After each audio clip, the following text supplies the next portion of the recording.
Merhaba arkadaşlar, kanalıma hoş geldiniz. Bugün cin biberi tohumları var ve cin biberi tohumlarını çimlendirerek cin biberi fidanı yetiştireceğiz arkadaşlar. İsterseniz bu tohumları direkt toprağa dikerek ya da viyollere dikerek fidan olarak yetiştirebilirsiniz elbette. Ama ben çimlendirme yöntemini deneyeceğim. Çünkü çimlendirirseniz çok daha hızlı bir süre içerisinde sonuç alırsınız. Özellikle geç kaldıysanız bu yöntemi denemenizde fayda var. Şimdi nasıl yapacağımı hemen kısaca göstermek istiyorum. Bakın şöyle bir yine havlu peçete kullanacağım. Havlu peçeteyi yine nemlendireceğim bir miktar. Nemlendirdikten sonra da üzerine tohumları şöyle serpeceğim arkadaşlar. Böylelikle bu tohumlar daha hızlı çimlenecek ve hemen saksıya dikeceğim. Bazı yerlerde, özellikle bazı bölgelerde Nisan ayında, Mayıs ayında bile don olayı olabiliyor. O yüzden dikim konusunda biraz gecikebiliyoruz, fidelerimizi dikme konusunda. Ama bu yöntemi denerseniz evde hızlı bir şekilde çimlendirirsiniz. Böylelikle sizin geç kalma ihtimaliniz, fidenizi geç yetiştirme ihtimaliniz olmaz.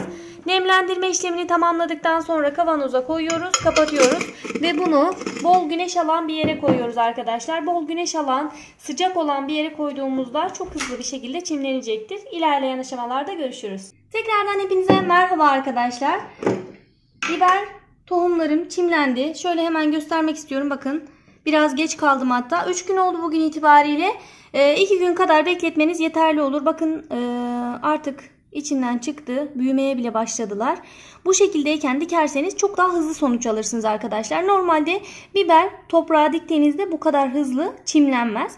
Ama bu yöntemle sıcak ve neme maruz kalınca çok hızlı çimleniyor. Şimdi bu tohumları dikme aşamasına geçeceğim. Şöyle dikerken göstermek istiyorum. Bakın ben yine böyle yumurta viyoli kullanacağım. Çünkü yumurta viyolinde domates diktim daha önce mesela. İşte fesleğen diktim. Onların çok daha hızlı ve iyi geliştiğini gördüm. Siz de yumurta viyoli kullanarak daha hızlı gelişmesini sağlayabilirsiniz. Ama uğraşmayalım derseniz yumurta viyoline dikmek yerine bu şekilde çimlendirdikten sonra tabi saksıda da fideleme işlemini yapabilirsiniz. Hemen şimdi dikimini göstermek istiyorum. Bakın şöyle almış olduğum fideyi, bakın şurası kökü, tohumu zaten kendiliğinden çıkmış. Yumurta viyoline dikeceğim. Bir kürdan yardımıyla şöyle dikimini yapabilirsiniz. Çok fazla gömmüyorum, şöyle hafif yüzeyde kalacak. Bakın artık hemen 3 gün içerisinde bu şekilde çıkmaya başlıyor. Normalde diktiğinizde 3 gün içerisinde böyle çıkması mümkün değil arkadaşlar. Hemen diğerlerini de dikeceğim. Artık kökleri gördüğünüz gibi çok fazla uzadı. Hemen büyümeye geçecekler bu aşamadan sonra. Yumurta viyolinde de dediğim gibi kalsiyum oranı oldukça yüksek olduğu için özellikle gelişimleri çok daha iyi oluyor. Fidenin kalınlığından, gelişiminden bunu kolaylıkla anlayabilirsiniz. Bakın hepsi de çok güzel köklenmiş, tohumlardan çıkmışlar. Normalde bu fidenin bu aşamaya gelmesi en az 10-15 gün sürer. Ama siz bunu 3 gün içerisinde en geç halletmiş oluyorsunuz. Hatta bunu 2 gün dursa yeterli olacaktı ama ben dikimi biraz geciktirdiğim için bu şekilde biraz daha fazla büyüdüler. Bu kadar büyümesi gerekmiyor. 2 gün içerisinde sıcak bir ortam olduğu sürece sonuç alırsınız arkadaşlar.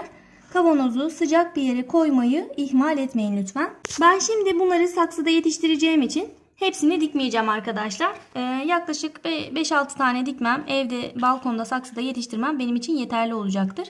Siz de evinizde tohum varsa bu şekilde balkonunuzda birkaç adet fide yetiştirebilirsiniz. Her gün taze taze toplayıp yeme imkanınız olur. Ayrıca şunu da söylemek istiyorum. Biz biraz acı biberi de sevdiğimiz için ben bunların içerisine birkaç tane acı, biraz da tatlı koydum. İkisini de yetiştireceğim arkadaşlar. Ve bir miktar suluyorum arkadaşlar. Şöyle hafif bir sulama yapacağız. Toprak kurudukça sulamasını yapabilirsiniz. Güneş bir yerde koyun özellikle. Toprak kurudukça sık sık sulama yapın. Yakın bir süreç içerisinde büyüyeceğini siz de göreceksiniz zaten.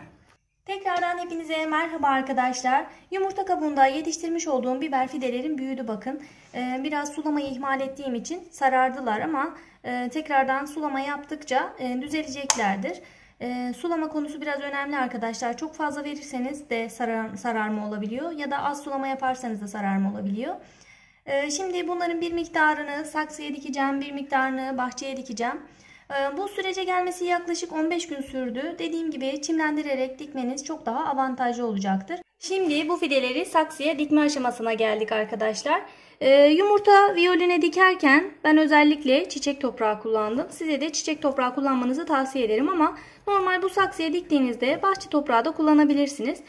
Hatta hayvan gübresi eklerseniz toprağına bir miktar çok daha verimli olur. Ama eğer hayvan gübresinin koku yapacağını düşünüyorsanız özellikle yanmamış hayvan gübreleri koku yapıp bir de kurtlanmaya, çürümeye sebep olabiliyor. O yüzden hayvan gübresi yerine ısırgan otu kullanmanızı kesinlikle tavsiye ederim. Isırgan otunun da azot oranı çok yüksek olduğu için fidelerinizi çok iyi besleyecektir. Aynı zamanda ısırgan otunu yine böcek ilacı olarak da kolaylıkla kullanabilirsiniz. Bununla ilgili de kanalımda video mevcut. Onu izlemek isterseniz onu izlemenizi tavsiye ederim. Şimdi yumurta kabuğunu nasıl dikmeniz gerekiyor? Ben hiç yumurta kabuğundan çıkarmadan dikiyorum arkadaşlar. Yalnız şöyle bir miktar bakın şöyle hafif kırıyorum.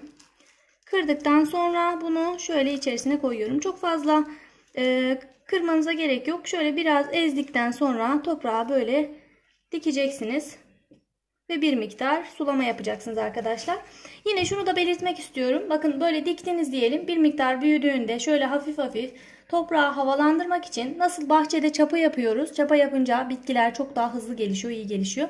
O yüzden bu şekilde çubuk kullanıyorum ben. Şöyle toprağı hafif havalandırmak için şöyle bir miktar toprağı havalandırıyorum.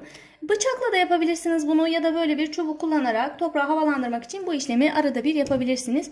Bu da bitkinizin çok daha hızlı bir sürede gelişmesini sağlayacaktır. Yine besin olarak da dediğim gibi ısırgan otu özellikle çok faydalı. Yumurta kabuğunu bu şekilde toprağına karıştırdık. Ben normalde çiçeklere ve diğer bitkilere de yumurta viyolini dikmediğimde de yumurta kabuğu kullanıyorum. Yine kanalımda onun videosu da mevcut. Yumurta kabuğu da bitkilere çok fayda ediyor. Onu da kullanmanızı kesinlikle tavsiye ederim arkadaşlar. Hemen şunu da dikerek bunu da göstermek istiyorum. Bakın bir miktar oyuk açıyoruz. Dikim işlemi de oldukça basit. Yumurta viyolinde yetiştirmek de çok kolay. Herkes evinde bunu kolaylıkla yapabilir. Özellikle bakın bu süreçte evinizde bu işleri yaparak hem vakit geçirmiş olursunuz hem de böyle evinizde kendi yetiştireceğiniz doğal ürünleri tüketmiş olursunuz arkadaşlar. Şöyle hafif kırıyoruz. Kırdıktan sonra toprağı şöyle yapıp hafif bastırıyoruz bu kısımdan. Bu şekilde. Şimdi sulamasını da nasıl yapacaksınız? Şöyle bir miktar su veriyorum ilk etapta. Suya ihtiyaç duydukça sulama yapabilirsiniz. Şöyle her seferinde az az sulama yapabilirsiniz. Toprağın kuruluğuna bağlı olarak zaten bunu anlarsınız. Bakın bunun yaprakları sararmış mesela. Sulamadığım için sararmış. Siz de zaten yaprakları buruşmaya başlar, sararmaya başlar, solmaya başlar. Bu şekilde suya ihtiyacı olduğunu siz de anlarsınız ve sulamasını bu şekilde yapabilirsiniz. Tekrardan hepinize merhaba arkadaşlar. Bakın biberlerim büyüdü. Yalnız şunu söylemek istiyorum. Benim dikmiş olduğum biberlerin hepsi cin biberi çıktı. Maalesef tatlı biber çıkmadı. O yüzden şunları da sonradan satın aldım bakın. Bunlar satın aldıklarım. Ama bakın benim diktiklerim artık biberleri dökmeye başladı. Bunun da bakın filizleri oluşmaya başlamış. Bu da yakın zamanda dökmeye artık çiçek açmaya başlayacaktır. Bunun üzeri bakın gördüğünüz gibi çok çok çiçekli. Bu cin biberleri tabi biraz daha hızlı yetişmeye başlıyor. Daha hızlı biberler oluşmaya başlıyor. Yine şunu da belirtmek istiyorum. Bakın arada bir budama işlemi yaparsanız bitkiniz çok daha iyi gelişir.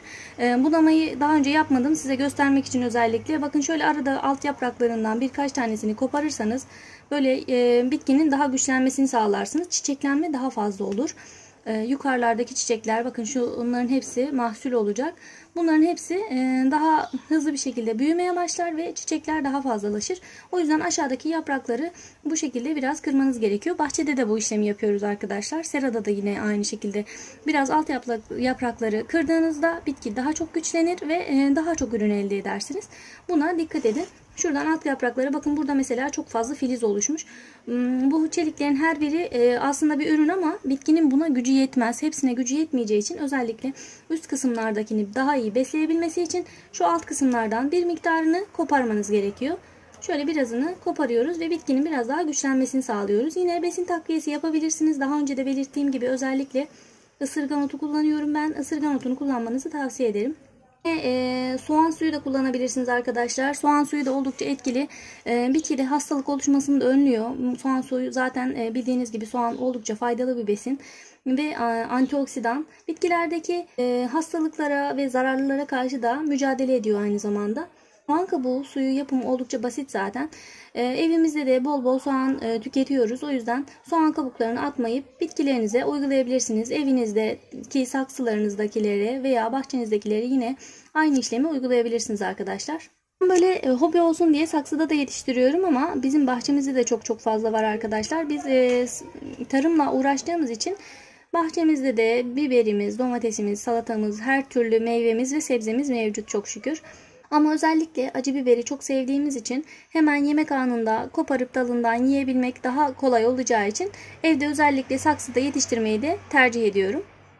Bugüne kadar çiçeklerle ilgili çok fazla soru aldığım için çiçeklerle ilgili videolar hazırlamaya çalışıyordum ama aslında biz Alanya'da yaşıyoruz ve tarımla uğraşıyoruz arkadaşlar. Bundan sonra daha sık böyle bahçe bakımı ile ilgili videoları da elimden geldiği kadar bildiklerim doğrultusunda anlatmaya çalışacağım ve sizlerle paylaşmaya çalışacağım. Tarımla uğraştığımız için bu alanla ilgilenmek benim daha çok hoşuma gidiyor. Bu şekilde videoların devamının gelmesini istiyorsanız kanalıma abone olmayı ve videoları beğenip yorum yapmayı unutmayın lütfen. Ayrıca soru ve görüşlerinizi bana yorumlarda iletebilirsiniz. Elimden geldiği kadar herkese cevap vermeye, dönüş yapmaya çalışıyorum. Instagram hesabımda Beril'in Hünerleri, bitkilerinize dair fotoğrafları bana göndermek isterseniz de Instagram'dan iletebilirsiniz arkadaşlar. Bugünkü videonun da sonuna geldik. Başka bir videoda görüşene dek sağlıcakla kalın.